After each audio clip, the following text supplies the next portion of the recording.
जैसे जैसे लोकसभा चुनाव की तारीख नजदीक आती जा रही है, वैसे वैसे सभी पार्टियों के उम्मीदवार शक्ति प्रदर्शन करते दिखाई दे रहे हैं।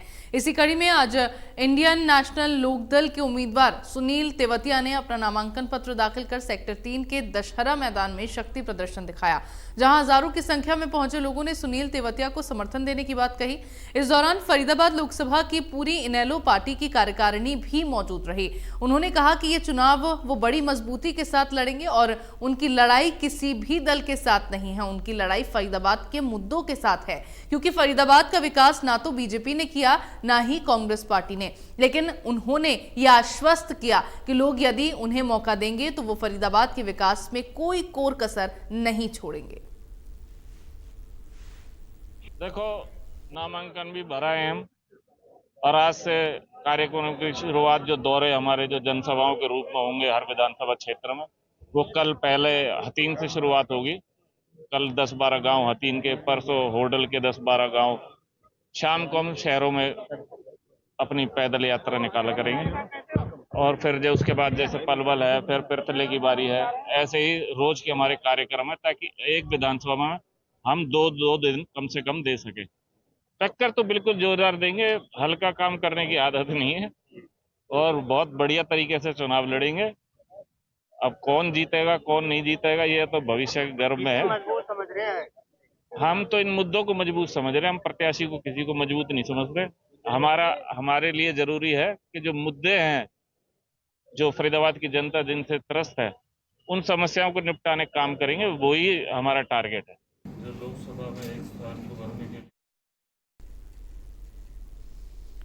रोहतक से कांग्रेस प्रत्याशी दीपेंद्र हुड्डा ने हवन के बाद नामांकन दाखिल किया। इसके बाद पूर्व सीएम भूपेंद्र सिंह हुड्डा ने कार्यकर्ताओं को संबोधित करते हुए कहा कि दीपेंद्र इफ्तारे हवाले है, इसे जिताओ या हराओ।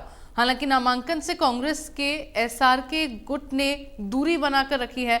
भूपेंद्र सिंह हुड्डा और बीबी बत्रा ने दीपेंद्र हुड्डा के नामांकन दाखिल करवाया। इसके बाद भूपेंद्र सिंह हुड्डा कार्यकर्ताओं से रूबरू हुए। भूपेंद्र सिंह हुड्डा ने पार्टी कार्यालय के सामने अंबेडकर चौक पर संबोधित करते हुए कहा कि दीपेंद्र इफ्तारे हवाले, जिताओ या हराओ, ये चुनाव हमने लड़ना है। उन्होंने कहा कि मेरा मन है एक बार और इनसे टक्कर ले लूं, पूरे हरियाणा में जाऊंगा, रोहतक आप लोग संभाल लेना। पूर्व मुख्यमंत्री ने कहा कि कार्यकर्ता जो भीषण गर्मी में पसीना ले रहे हैं, वो प्रदेश की राजनीति में बदलाव लेकर आएगा।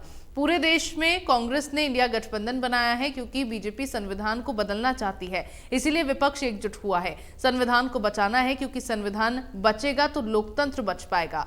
रोहतक में ही नहीं, पूरे प्रदेश में 10 सांसद बनाने हैं। लोकसभा चुनाव की जीत प्रदेश में अगली कांग्रेस सरकार बनाने का रास्ता साफ करेगी। दीपेंद्र की जीत का अंतर सबसे ज्यादा होना चाहिए। हालांकि नामांकन से कांग्रेस के एसआरके गुट ने दूरी बनाकर रखी। साथ ही चौधरी बीरेंद्र सिंह भी नामांकन में नहीं आए, जबकि वो शैलजा का नामांकन करवाने गए थे।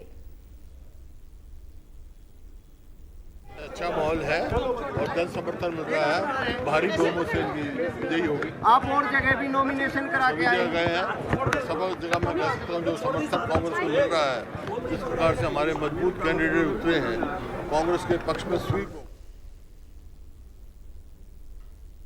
और चलिए यहाँ रुकेंगे एक छोटे से ब्रेक के लिए। आप देखते रहिए इंडिया न्यूज हरियाणा।